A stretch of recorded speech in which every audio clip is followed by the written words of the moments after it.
buenos días, mis queridos hermanos. Que el Señor les bendiga ricamente. Nos vamos al libro de Primera de Crónicas, concretamente al capítulo 29, del versículo 11 en adelante. La palabra del Señor hoy nos habla y nos dice lo siguiente: Tuya, oh Dios, es la magnificencia y el poder, la gloria, la victoria y el honor. Porque todas las cosas que están en los cielos y en la tierra son tuyas. Tuyo, oh Dios, es el reino, y tú eres excelso sobre todos. Las riquezas y la gloria proceden de ti, y tú dominas sobre todo, y en tu mano está la fuerza y el poder, y en tu mano el hacer grande y el dar poder a todos. ¿Cómo le hubiera gustado al rey David poder construir el templo de Jerusalén? Ese era el sueño de su vida. Lo tenía todo preparado: el oro, la plata, el bronce, la madera, las piedras preciosas, los instrumentos, las canciones. Todo lo tenía listo, y en su corazón tenía el deseo de poderle construir un hermoso templo a su Dios en el monte Moriah, en Jerusalén. Pero Dios le dijo a través del profeta que no, que él no sería el instrumento, la persona para construir dicho templo. Él no se enoja contra Dios, él no se rebela contra el Señor, sino que acata, acepta con agrado la voluntad de Dios, porque el Señor le ha mostrado que su hijo Salomón va a ser el encargado de la construcción de dicho templo. Entonces él apoya a su hijo y le da todo lo que necesita para la construcción del primer templo de Jerusalén.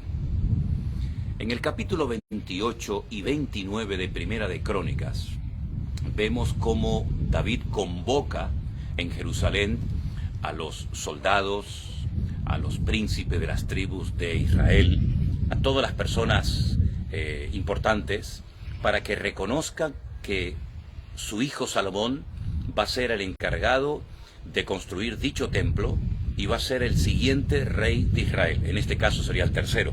El primero fue Saúl, que fue desechado, el segundo fue David, y a continuación el rey Salomón. Durante años estuvieron construyendo aquel hermoso templo, hasta que finalmente fue inaugurado. Pero el capítulo 28 y 29 de Primera de Crónicas, vemos cómo David se alegra, porque fue un día maravilloso, porque la generosidad del pueblo fue tremenda. Las personas ofrendaron, las personas dieron con una generosidad extraordinaria para la construcción de aquel templo en Jerusalén.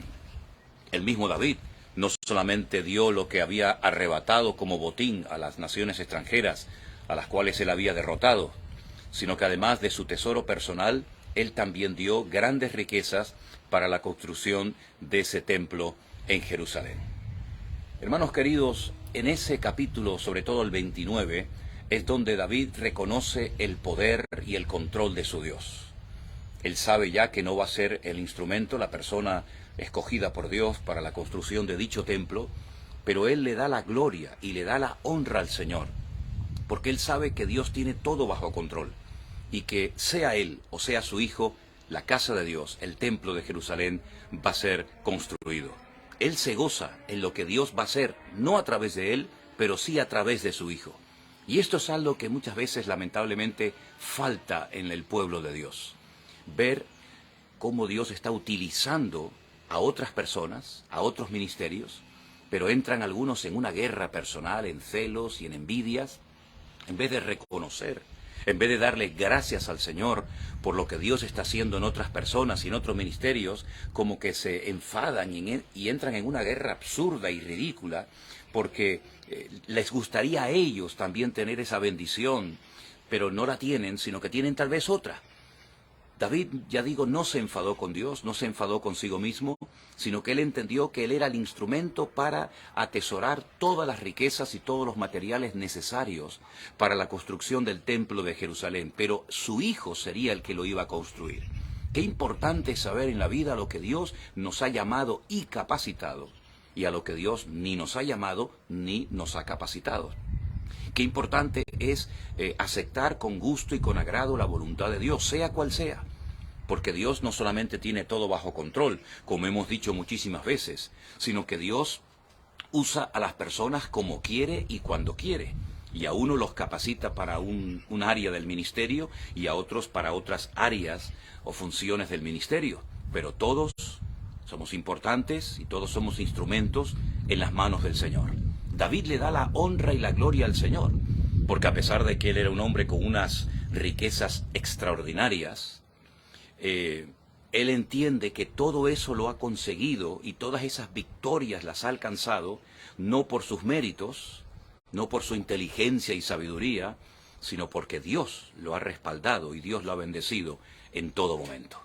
Qué importante siempre atribuirle la honra y la gloria al Señor y no pensar que hemos sido nosotros con nuestro esfuerzo, con nuestra experiencia, con nuestra sabiduría y nuestros recursos, los que hemos obtenido ciertos o determinados éxitos, digamos, ministeriales, sino siempre mantener los pies en la tierra, dándole toda la gloria, toda la honra y todo el reconocimiento a nuestro Dios y no dejando que nunca esos éxitos se conviertan, digamos, en éxitos personales, sino en éxitos y tributos que glorifican y honran y levantan en alto el nombre de nuestro buen Dios. Capítulo, ya digo, 28 y 29 de Primera de Crónicas son dos capítulos muy interesantes porque vemos que no solamente él se esforzó en la construcción de aquel templo, que no solamente acató la voluntad de Dios para su vida apoyando a su hijo en la construcción de dicho templo, sino que además le da la oportunidad al pueblo de poder participar en esta construcción extraordinaria. Una construcción que iba a dejar a muchos con la boca abierta, porque el primer templo de Jerusalén tuvo que ser realmente una maravilla, que dejó con la boca abierta no solamente a los que iban a entrar y a participar de ese templo, sino a todas las naciones de la tierra. Jamás se había construido un templo para Dios, aunque Dios no cabe en ningún templo, porque el cielo es su trono y la tierra es el estrado de sus pies. Pero Dios le permitió a David que pudiera construir ese templo, y entonces lo hizo su hijo Salomón, y fue una bendición durante mucho tiempo, hasta que finalmente sabemos que ese templo también fue posteriormente destruido. Hermanos queridos, vamos a gozarnos en lo que Dios nos ha permitido hacer. Y no vamos a estar frustrados, ni amargados, ni quejándonos por lo que hacen otros y no lo podemos hacer nosotros. Vamos a apoyar la obra de Dios.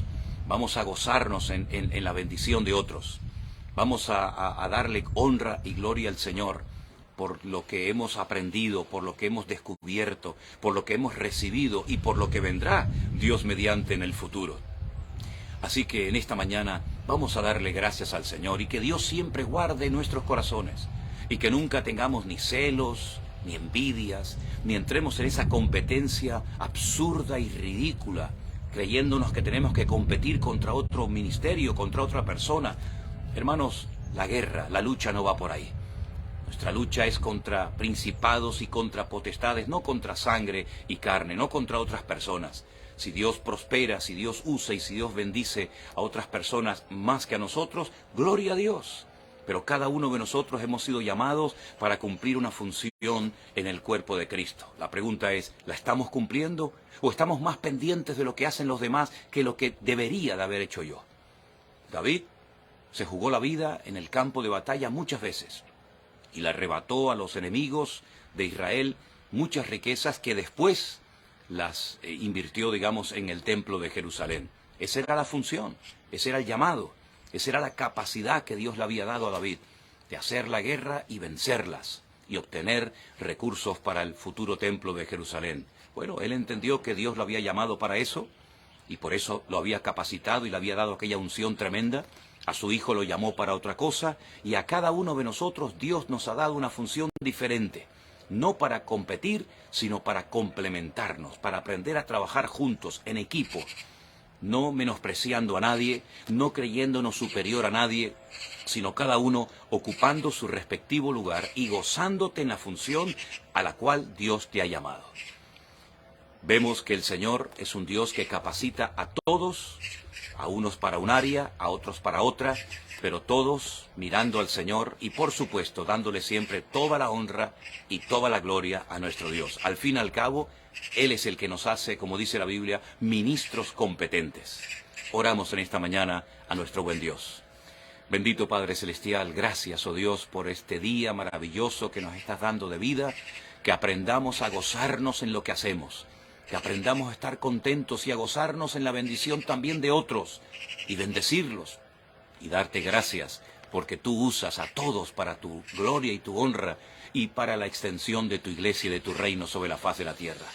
Guárdanos hoy de todo peligro y de todo mal, y usa nuestras vidas como tú quieras, y el tiempo que quieras. Te damos toda la gloria y la honra en esta mañana, en el nombre de Jesús. Amén y amén.